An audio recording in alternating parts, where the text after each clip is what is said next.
सभी प्रतिभागियों को इस सत्र में मैं वेलकम करती हूँ। मैं अनिंदिता वैद्य, कोऑपरेटिव ट्रेनिंग ग्रुप NDDB, आपका इस सत्र में सभी का I welcome everybody to this programme. आप लोगों को सबको पता है कि जो सितंबर 2022 में ग्रेटर नोएडा में Indian dairy world dairy summit हुआ था, उसके ही जो की लर्निंग्स है उसको हम लोग समय समय पर हर एक एपिसोड में आपके पास लेके आते हैं। तो आज इसी एपिसोड में, आज चौथा एपिसोड है, आज हम लोग लेके आए हैं subject importance of international and local regulations in food safety. क्योंकि ये सब्जेक्ट जो है और पार्टिसिपेंट्स पूरे भारतवर्ष से है, तो ये टॉपिक हम लोग इंग्लिश और हिंदी दोनों में कवर करेंगे।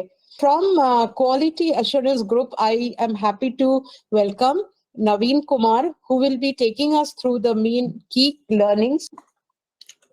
Thank you, madam. Good afternoon, all, and namaskar.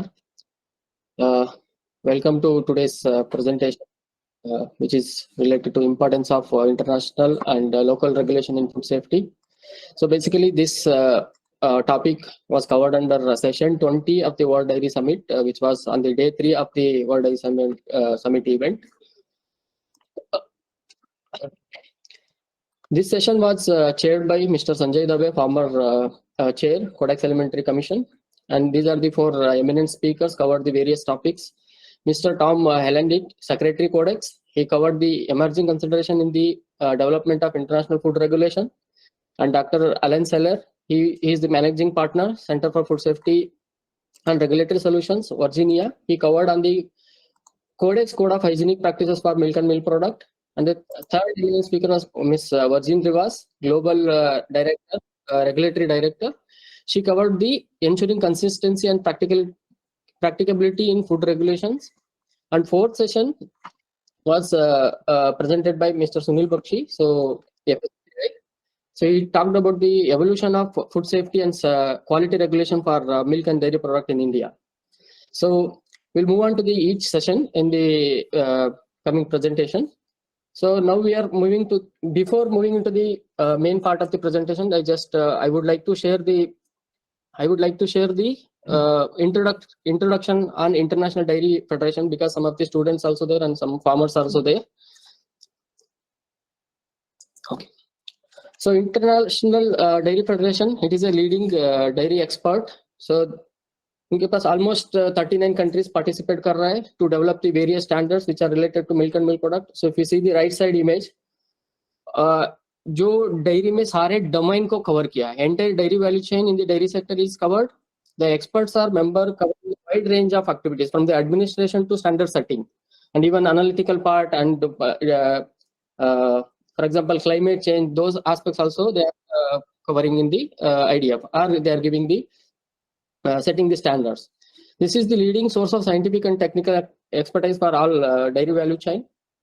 Which is इसका जो गठन हुआ है 1903 में, so they are completing around 120 years now. IDF जो represent करता है total global production में 74% of the global milk production they are covering in terms of the country participation. So उनका ये mission जो है to nourish the world with safe and sustainable dairy, safe milk and sustainable dairy, which is having lesser or zero impact on the environment, is their mission. Next, I would like to share the brief introduction of the Codex also. So Codex, when you heard, it is a Latin term. It is a food law or legal food code, just like our regulation. Foundation, it is 1963. They are completing almost 60 years. One side, the IDF is completing 120 years. Meanwhile, Codex is completing around 60 years. 8 साल complete कर रहा है अभी. Headquarter जो है Rome पे है and established jointly by FAO and WHO. So Codex system has evolved an open, transparent and inclusive way to meet emerging challenges. जो भी emerging challenges आएगा dairy total food sector में, उसको address करके उसको so meanwhile scientific or science based way में उसको tackle करते हैं. So Codex involved in setting various standards like general standards, guidelines and code of practice. Commodity standards like milk and milk product, and regional standard. There are various regional products like doogh or chili sauce. Those kind of standards also covered by Codex. Codex regional committees. The Food Safety Standards Authority of India is the nodal point, which is comes under Ministry of Health and Family Welfare. So under the they're having the NCCP, National Codex Contact Point, so which is there with the FSSAI. Now we are moving on to the global gap. So why food safety is required, or what is the impact of food safety and the general day-to-day healthy lives? So food safety gap global per year. So if you see, so food safety, nutrition, and food security, these are the inextricably linked. So we cannot separate individual content. So all are interrelated. Access to sufficient amount of safe and wholesome food will lead to sustaining our life, as well as so it will promote the good health. Unsafe food containing harmful substances will cause more than 200 diseases every year. So if you see the data, so an estimated 600 million, almost 1 in 10 people in the world fall ill after consuming contaminated food. This accounts for 4,20,000 deaths per year. So the productivity loss and medical expenses, which will comes around $110 billion per year for the especially low and middle income countries. So basically, for example, if you consider under the age of 5 years children, out of total population, they are contributing, unka contribution jo hai 9% in the total population. If you consider this 9% population against 4,20,000 deaths, there is 40% of the foodborne disease burden are with the 5 years age of the 5-year age children, and it accounts for 33%. That is 1,25,000 deaths every year.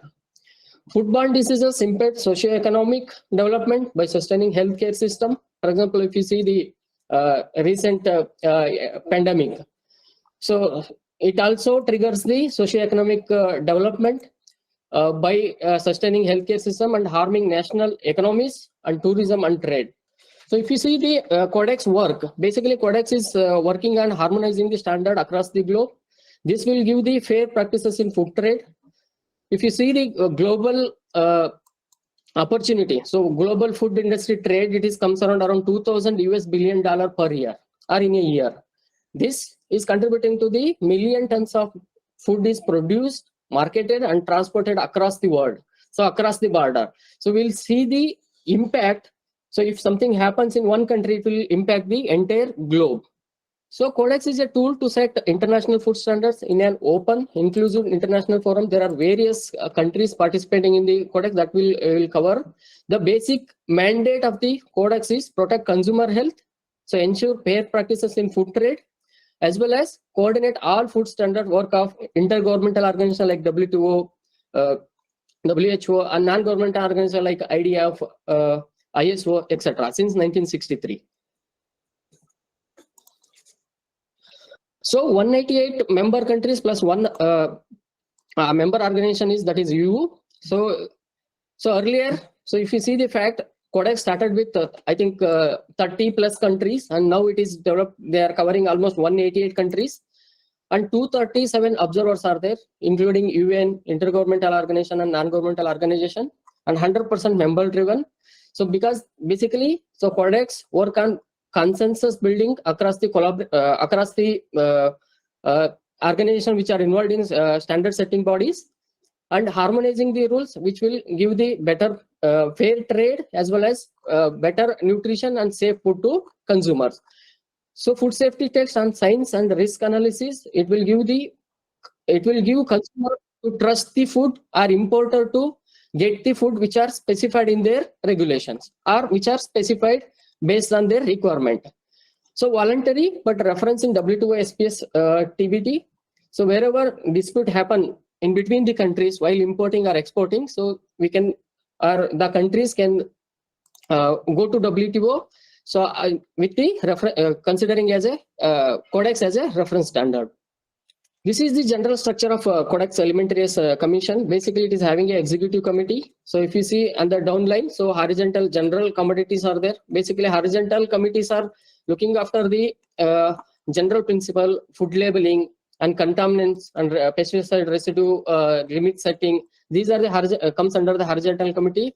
Like that, vertical committees are individual commodity-wise committees are also there. If you see the third one in the active category, so that is spices and culinary. India is the host secretariat of the Codex Committee on Spices and Culinary Herbs.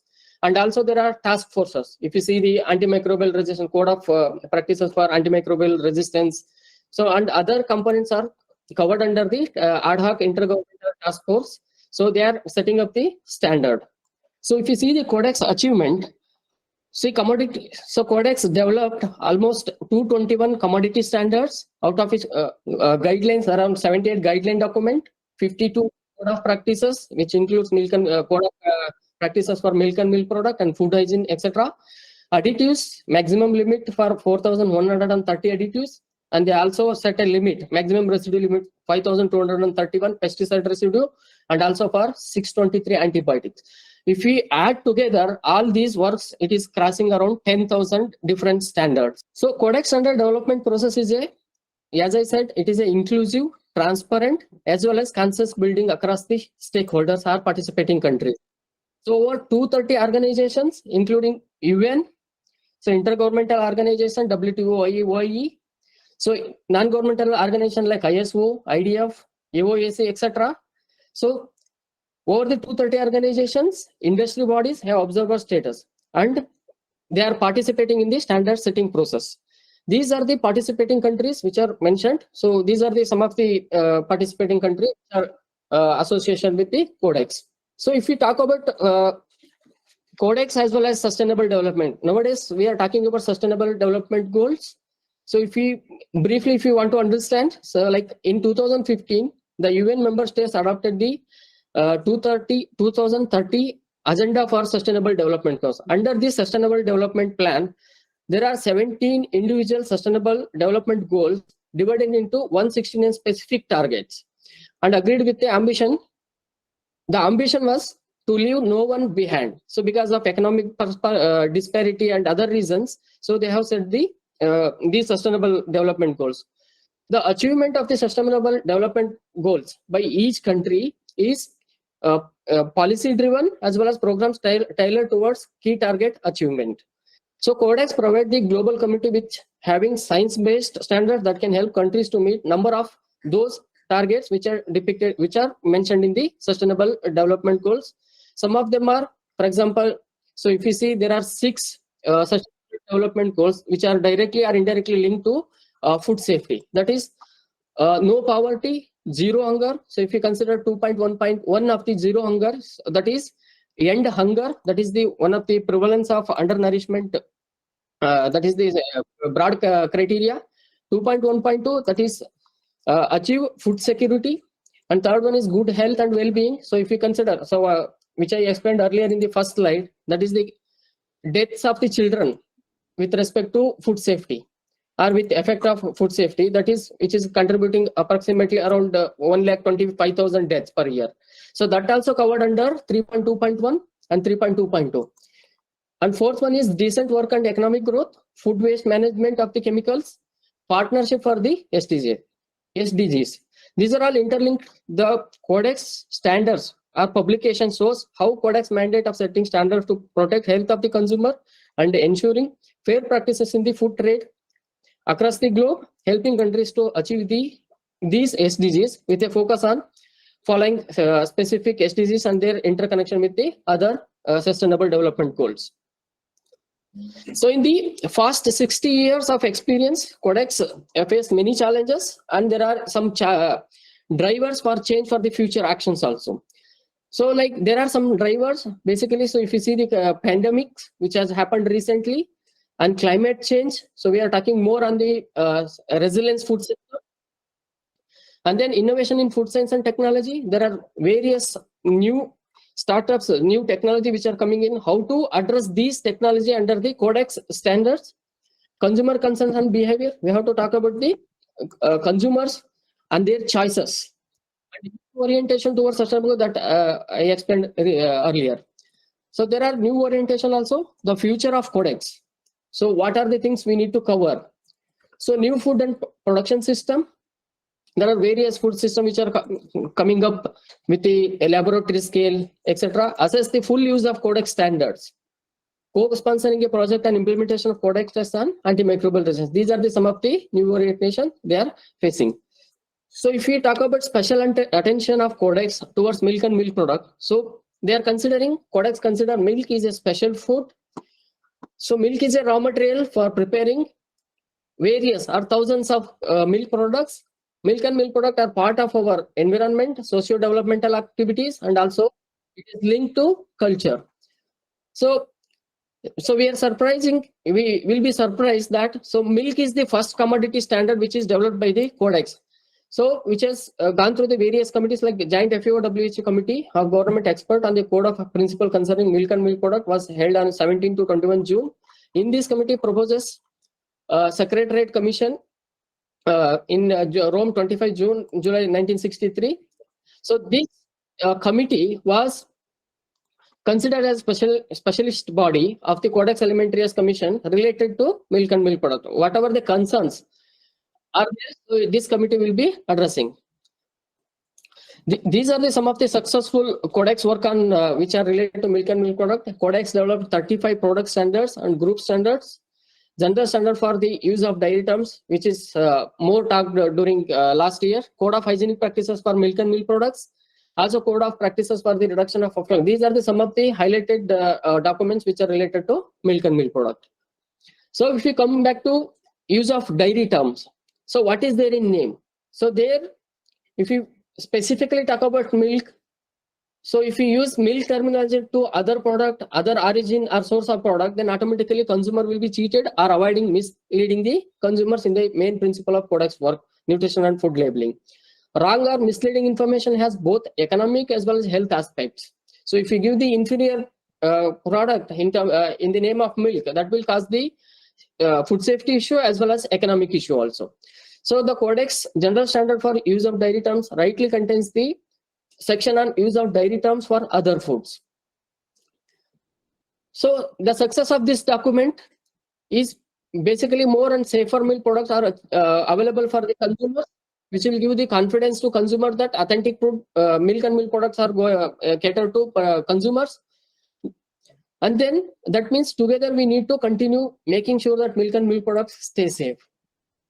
So no time to retire because Codex is completing 60 years and new challenges are coming up. Even IDF is completing 120 years. There are new challenges which are coming up. So hence we need continue to collaborate with the organization. We have to continue to implement and set the standard which are having the global impact. So if you consider the global consumer scenario, so nowadays we are getting more information in various platforms like social media and printable forms. So then automatically we are very prone to get confused, which is relevant, which is authentic information. Then we need to question ourselves that whichever the informations are there, is it right? Is it applicable to me? For example, mix of information creating different avocado beliefs, that is gluten-free foods or lactose-free foods or allergenic foods. So which are these product, whom it is suitable, that we need to understand. It is not like that all these foods are applicable, all these restrictions are applicable to all consumers. We need to look into that kind of information. We need to understand those kind of instances. There are reasonable and legitimate concerns. So over the food system, that how do we treat animals, nutrition specifically, commercial misleading information. So if you see the various social ads or commercial ads, we get the various information which are harmful to the dairy industry or food industry.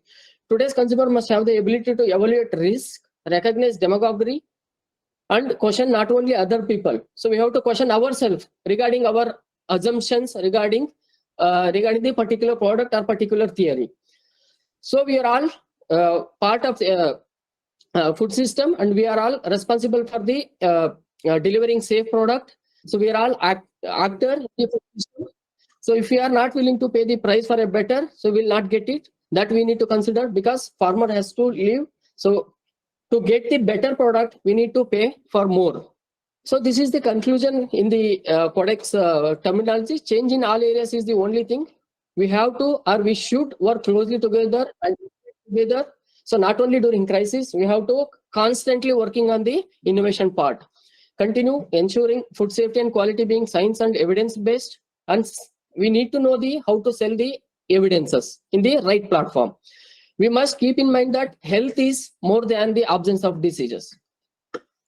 So continue the setting standard. The world will need the standard to get the to achieve the anything which are related to food safety and other related aspects. So we should have creative, constructive debates about controversial issues, because there will be many in the future.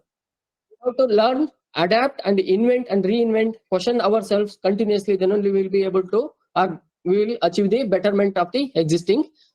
For the second presentation by Dr. Alan Saylor, that is practical application of for the Codex Code of Hygienic Practices for Milk and Milk Products.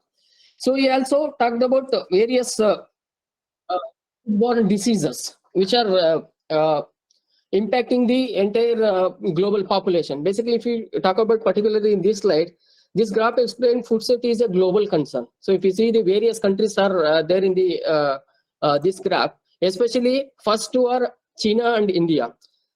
For example, the unsafe food still costs around $15 billion annually for Indian for India, even though it has almost half from the $28 billion to $15 billion in, from the earlier figure. A recent World Bank report says, underlining the unnecessary high economic burden caused by the foodborne diseases. So India, along with China, is contributing around 49% of the total economic burden in terms of foodborne diseases. So if you consider Asian countries, it accounts for 71% of the total burden across the Asian countries. So this is the global burden. If we see, the burden of foodborne diseases is substantial. For example, as I said earlier, 1 in 10 people fall ill after consuming the unsafe food. It accounts for 33 million healthy life years, and that is 40,20,000 deaths. And 1/3, that is 33% of the children accounted under 4,20,000. But the thing is, these deaths can be, if you maintain proper standards, proper mechanism to address those issues, so we can automatically control all these diseases. If you see the region-wise burden, so for example here, so in the table, so we have calculated various regions like Southeast region. So total population ill after consuming the unsafe food is more than 150 million, out of which children are 60 million. And total death accounts for 1,75,000 and 50,000 for children. And meanwhile, in the Western Pacific region, it is 125 million total population, and 40 million are children, and more than 50,000 deaths, out of which 7,000 are children. So like this, there are other reasons also. So if you see the key causes, what are the parameters which is posing the foodborne diseases? Basically, it is viruses, that is basically norovirus, and some of the bacteria, non-typhoidal, salmonella, pathogenic E. coli, and chemical contaminants like aflatoxin. So basically, if you see the Western Pacific region, basically it is aflatoxin. Liver cancer is accounting, I think, more than 10% of the total foodborne diseases. If you see the African region at the bottom, so that is the chemical hazard like cyanide and aflatoxin, more than 10,000 deaths per year. So out of 1,37,000 deaths. So this is another slide which is explaining the contribution of various food metrics on the foodborne. Especially this is the US data. So they have conducted a study 2009 to 2018 in the US. If you see the individual food component, how much it is contributing to the foodborne diseases. For example, if you see the chicken, it is around 12%, pork 10%, fruits 9%, and dairy if you see 5%. Out of this 5%, unpasteurized dairy product, it contributing to the 80%. That is raw and other unprocessed product. And pasteurized dairy product, it is accounting for 10% of the total foodborne outbreaks. And then pasteurization status, which is unknown. Maybe it is raw or pasteurized product, which is accounting for another 9% or 10% of the total outbreaks which are happened in 2009 to 2018 in US. So Dr. Alan Saylor, he also highlighted the impact of zoonosis on the dairy industry. Basically, he talks about the foot and mouth disease. Basically, he explained the consequences of foot and mouth diseases across the border while exporting the product or importing the product. The vast majority of the South American countries have been free from foot and mouth diseases, but FMD is endemic in most of the African countries and in the large part of South Asia. So North America, Central American, Caribbean, as well as Europe, so are free of these diseases. So these are some of the standards or codex guidelines, standards and code of practices which are applicable to food. So which are highlighted in green, which are directly linked to milk also. For example, general principle of food hygiene. So microbial criteria. All these standards are freely available in the codex website. So we can refer whenever we require. So they're having a various science-based data to implement the various control measures, especially for microbiological or chemical contaminants. So basically another one is hygienic practices for milk and milk product, and the code of hygienic practices for low moisture food, which are directly milk industry, dairy industry. So if we talk about specifically on codex code of hygienic practices for milk and milk product, just I will go through the major objective of this product code. Recommended code of the practices. It has to read in conjunction with the food hygiene standard. General requirement contained hygienic section of the Codex commodity standard for milk and milk product. Some of the other product related requirements are specified in the particular commodity standard, especially for milk powder or fermented milk products. Those specific commodity standards cover the general requirements. The scope of the document is basically code of hygienic practices for milk product is production of, processing and handling of milk and milk product. That is all types of milk, that is for all milking animals. The term also includes milk products. Code does not extend to the production of raw drinking milk. This code applies to the products in international trade. As I said earlier, it may also serve as a basis for national legislation. So we can take some of the component are in toto, are in some of the justified manners, we can take on taken and implemented in our national regulations or national. The use of this document. So I think the image is blurred, but for the just to give the information, so how the standard will be read. Document are supplemental and must be read in conjunction with the food hygiene standard code. And overarching principles are there. So where it is applicable, like raw milk products, or raw milk is for further processing, or it is applicable for the larger dairy farms. And this code is not applicable for the raw milk products or raw milk. Sorry, not raw milk products. It is not applicable for raw milk which are direct for consumption. So consists of series of principles, explanatory narratives, and guidelines. Principle basically it is shown in the bold in the test document. Explanatory narratives, which are serve the explain the purpose of the particular principle, that is given in italicized text. And this code also contains guidelines for primary production of milk as an annexure and guidelines for the management of control measure during and after processing. The purpose of the annexes is to explain, illustrate how principle in the main body of this document is elaborated in the code of in this code. So if you talk about Annex 1, so as I said, details on specific approach to the production of milk are given. The guidelines are intended to result in raw milk that is acceptable for further processing, that will ultimately result in the level of protection required for the particular finished milk product.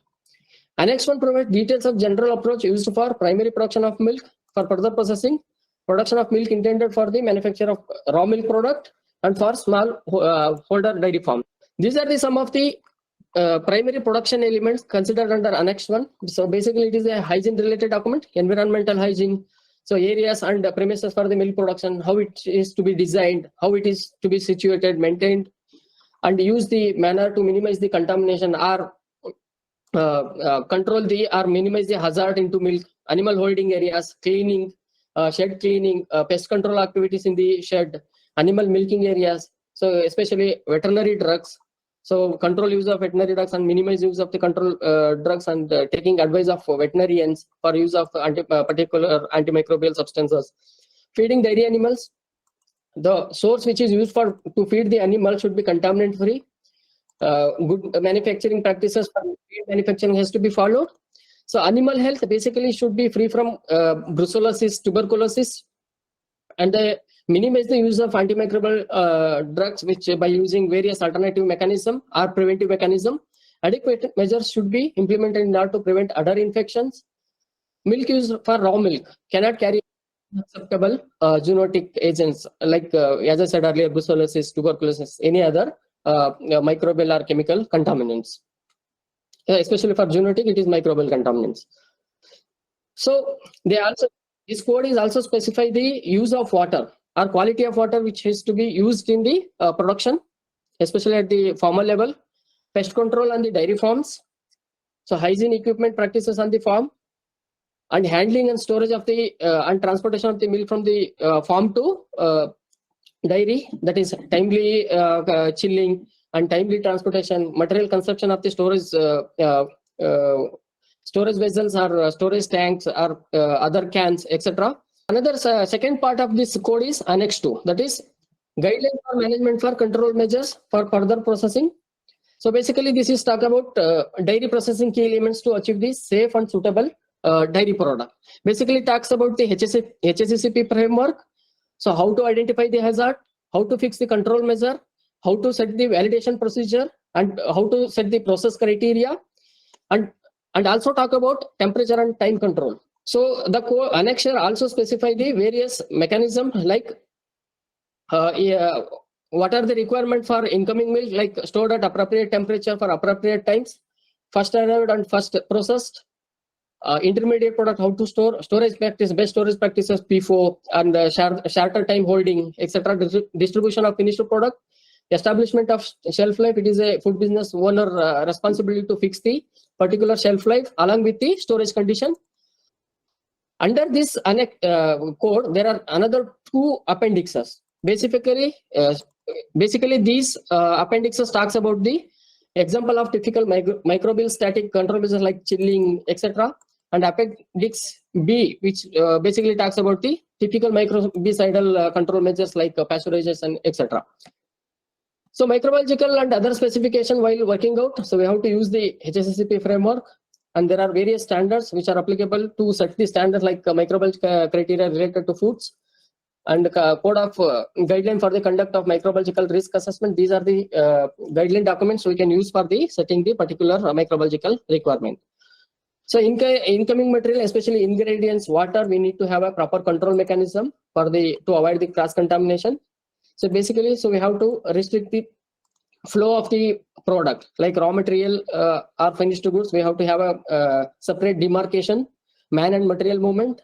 So in case of storage also, we have to have a better storage practices like edible and non-edible, chemical and safe products, etc. Ingredients. So water quality and effluent. So we have to handle the effluent in proper manner to avoid the cross-contamination at the dairy plant level. So you must appreciate the fact that if you see the codex as well as codex document on milk and milk product and idea for also, so we must appreciate the NDDB initiative on quality mark. So basically, it is a scheme. It is a nationwide scheme.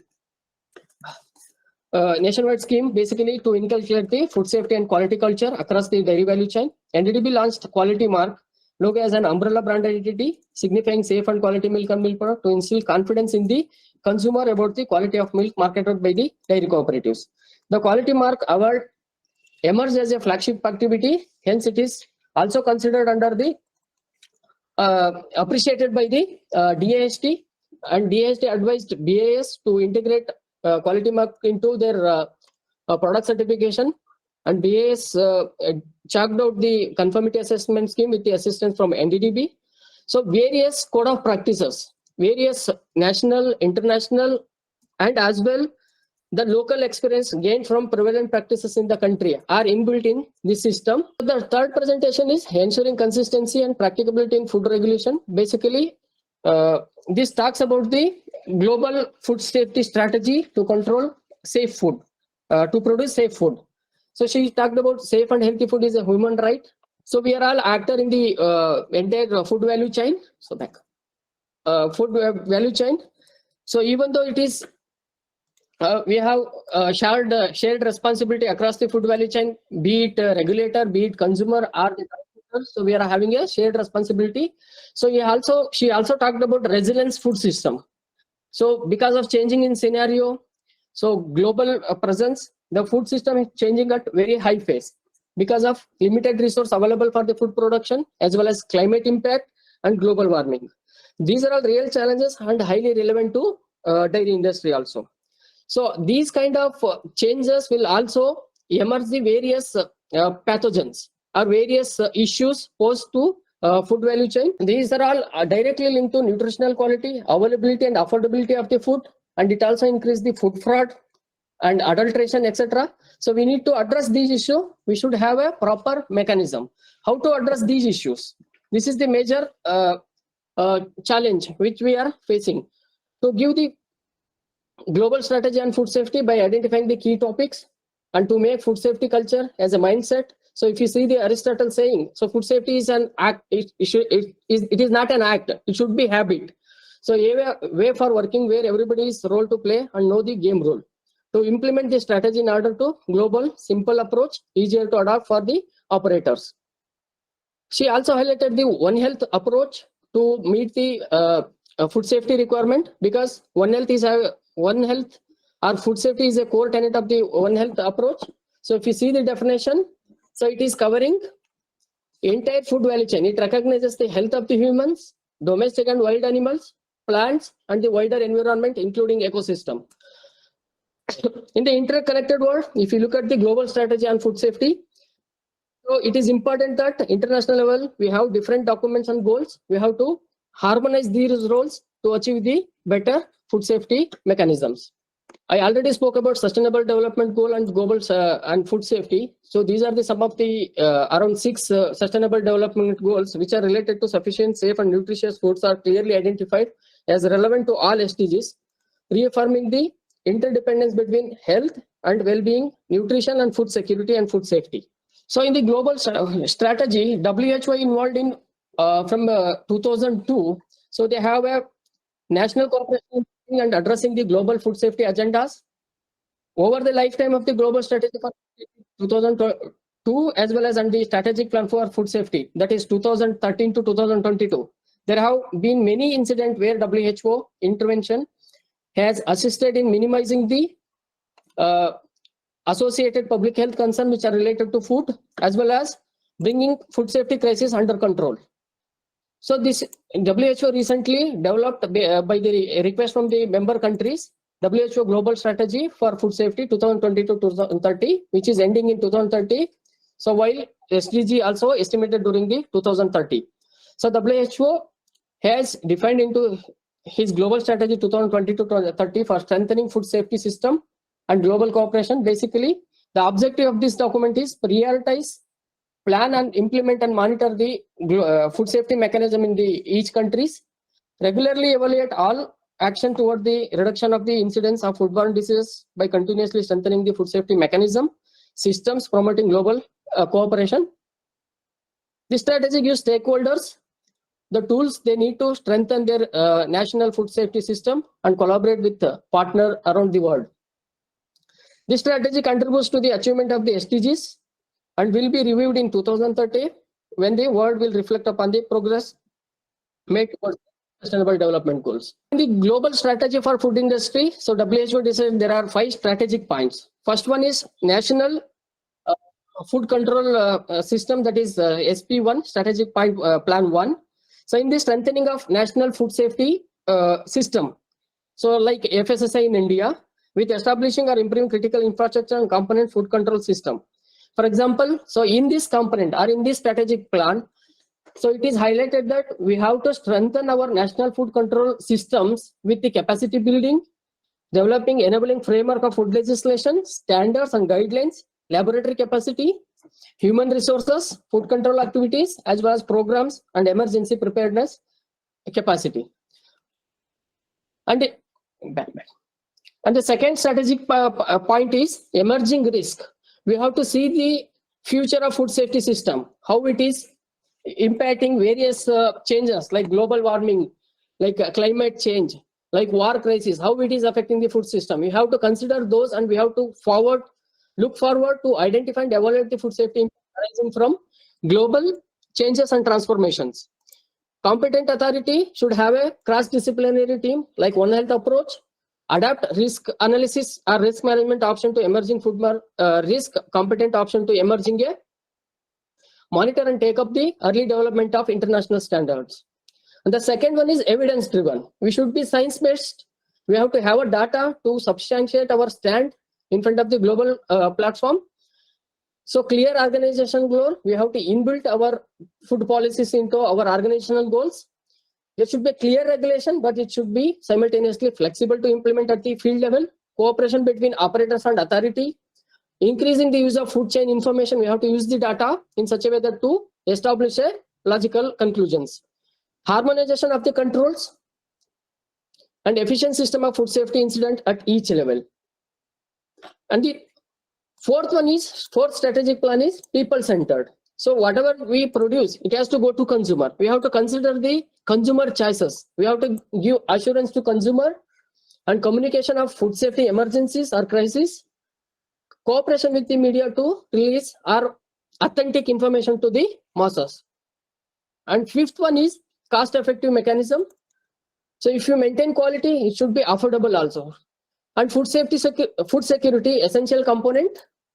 Knowledge of the other food safety system you need to have to meet the cost-effective mechanisms. Efficient control at the borders to avoid the rejection. Trade certification and security could help to achieve the cost-effective food trading system. Where the just she tried to give the example of Bell company. So she's given the each section where the responsibility are covering during the practice of food safety implementation. At each step, we need to secure and manage the food safety risk. That is the main motto of this slide. So as I said, so we're all actor in the food safety system. We have to practice for the common agenda. So we have to educate the people among the food value chain. So we have to see the vision and mission and policy we have to frame in such a way that to address all the gaps. So people of all cadre should be included in the implementation. Consistency in the delivering the results by maintaining responsibilities, performance assessment, as well as documentation. So all of this will lead to realize the safe product. So to summing up this session, let's stay all regulatory connected all over the world to ensure efficient food safety mechanism in the world. The fourth one is evolution of food safety and quality regulation for milk and milk product. So I think we are almost aware regarding the FSSA regulation, how it is evolved. So there are 8 different ministries handle the food earlier. So now it is amalgamated into one single standard, that is single food law, which is available, Food Safety Standards Act. Under this, there are various regulations, and FSSA is also constituted under Food Safety Standard Act. So which is having a single food law for India for all food commodities. So World Food Regulatory System in India. So especially for the dairy industry, if we talk about, there is prevention of food adulteration. There was, and 1994 PFA rules basically focus on prevention of adulteration. There were limited standards, or they were old dated standards. Standard setting process is archaic. Harsh penalties, even though, for example, if you say labeling information, so there were harsh penalties or labeling non-compliances. So no concept of self-regulation by the food operator or food business. So this was administered by Ministry of Health as an additional responsibility. So meanwhile, other regulation was Milk and Milk Product Order in 1992. So focus on maintaining increasing supply of desired quality liquid milk.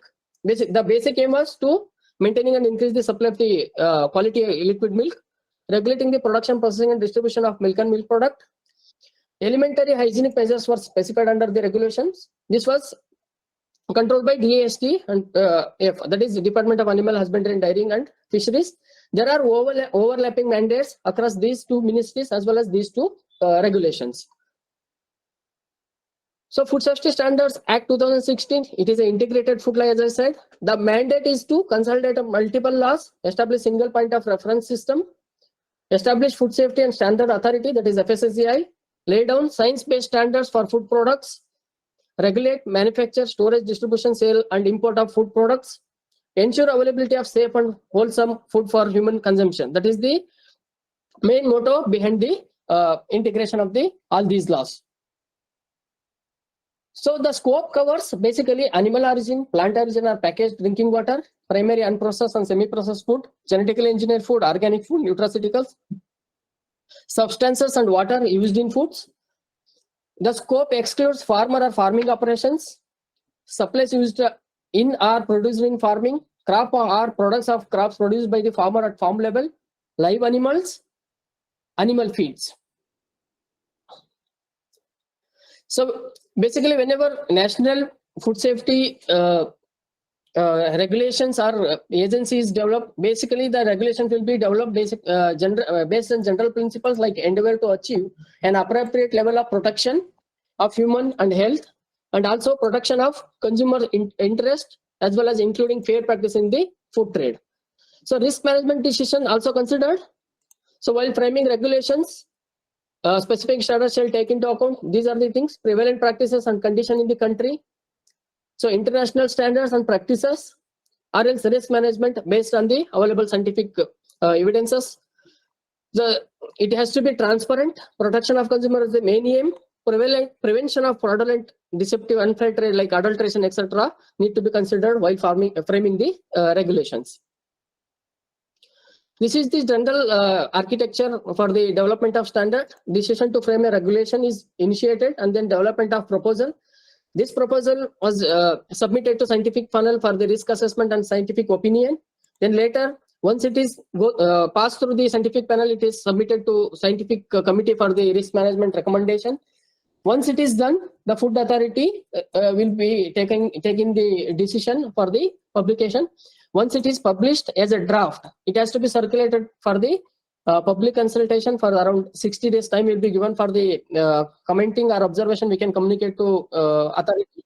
And then, so India is the WTO signatory body, so we have to submit this draft standard for the comments or observation for the WTO member countries also. This process is also having legal vetting as well as administration or ministry approval. So this is a science basis while formulating the standard. It also maintains transparency, inclusiveness. So here, we are including even consumers also as a part of standard setting process. So this is the evolution of regulations. So as I said earlier, Food Safety and Standard Authority established in 2018 under the Act. Milk and milk product were 1992 subsumed under this Act. First set of 6 basic principle regulations were framed in 2011. Continued with the legacy standard provision as well prevention of food adulteration rules. So later they felt that there is a need of revision with respect to the harmonization with the international standard as well as some other developments. Cope up with the scientific and technological advancement and changing consumer preference also is considered under development of the revision of the standard, bring in consistency with the global recognized standard. So several revised new regulation now adopted. Approximately, I think around 22 standards are there now. So these are the some of the these are the 22 technical regulation in force. So which are highlighted in blue, they are directly linked to milk and milk product. So if you talk about specifically talk about key regulation for milk and milk product, there is a general standard that is milk and milk products. There is an identity standards. 21 dairy products are covered under this under group standard.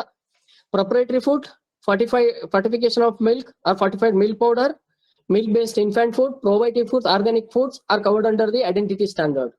And then certification mechanism or audit mechanism also covered under the FSSA, that is mandatory audits, exports, etc. Controlling contaminants.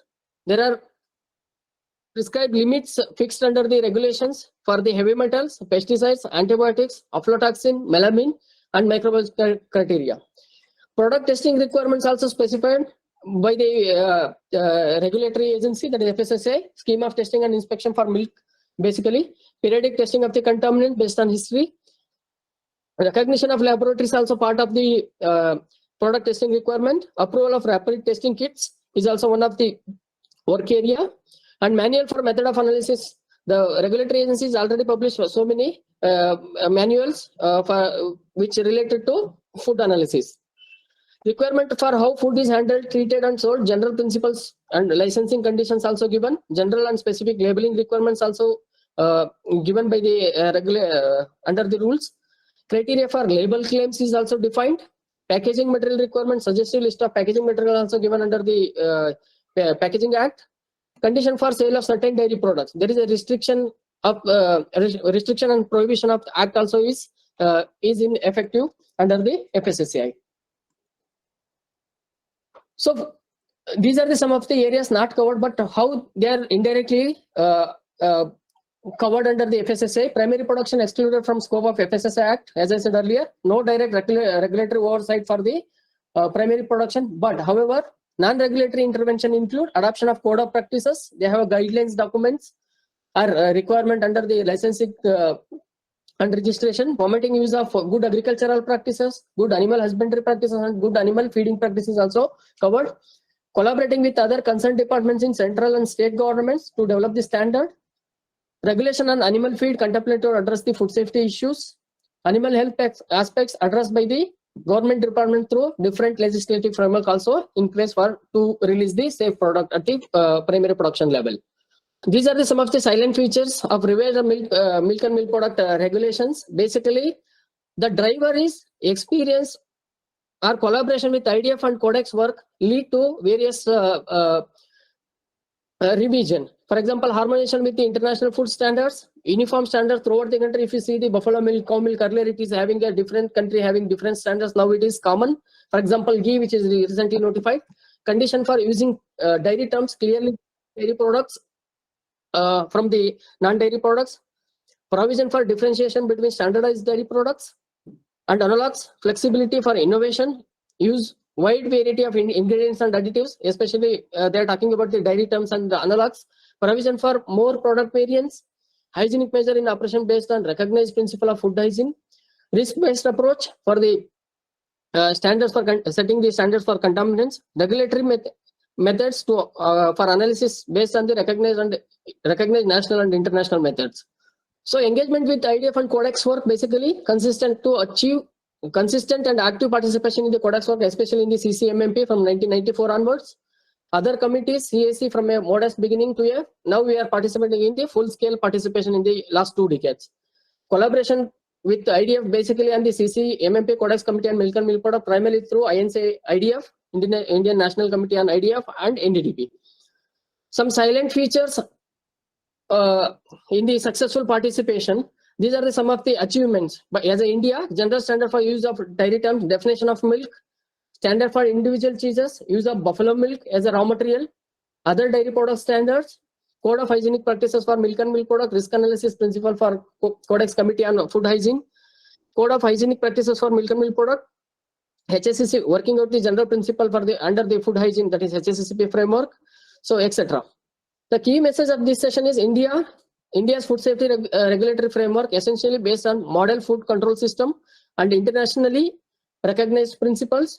New risk-based regulation provide an opportunity for the dairy sector to streamline operations.